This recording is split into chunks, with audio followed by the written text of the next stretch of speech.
Naga sa sobrang galit ang isang lalaki sa San Mateo, Rizal. Mapanira raw kasi ang chinichismis na mag-inang biktima sa kanyang nililigawan. Nasa frontline ng balitang yan si Ria Fernandez. Sa ospital ang bagsak ng mag-ina sa San Mateo, Rizal matapos silang pagtatagain ng kapitbahay nilang si alias Mel. Nang makausap ng mga pulis ang mga biktima, sinabi nilang lasing ang sospek. Sinugod daw ni Mel ang kaalitan nitong kapitbahay at doon na umawat ang mag-ina. Pero sila pa raw ang napasama. Sila naman ngayon ang napagbuntunan ng itong suspect at pinagtataga sila ng gamit ang itak sa mukha, sa kamay at sa bahagi ng katawan. To the rescue naman agad ang mga taga-barangay kaya nadakip ang sospek. Sugatan din siya dahil nanlaban daw ang mag-ina. Pero nang makausap ng News 5 si alias Mel, iba ang bersyon ng kanyang kwento. Hindi raw totoong ibang kapitbahay ang kaaway niya, kundi ang mag-ina talaga.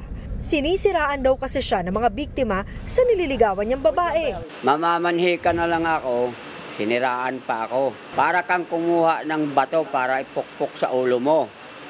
May simula noon, siyempre nagtanim ako ng medyo konting galit o tampo.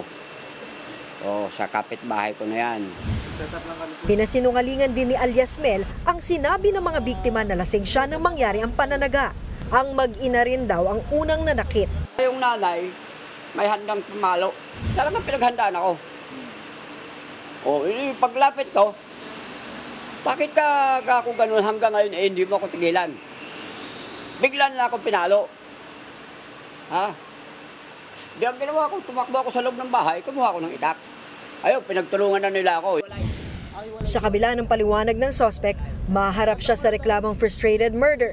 May mensahe naman si alias Mel sa mga marites. Para hindi na matularan ang pangyari namin, kung sino yung babaeng machismis, kung tawagin marites, huwag nang tularan para hindi mangyari sa kanila.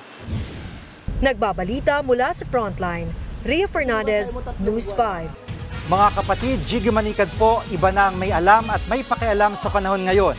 Para sa konkreto, kumpleto at komprehensibong balitaan sa Frontline, mag-follow at mag-subscribe sa social media pages ng News 5.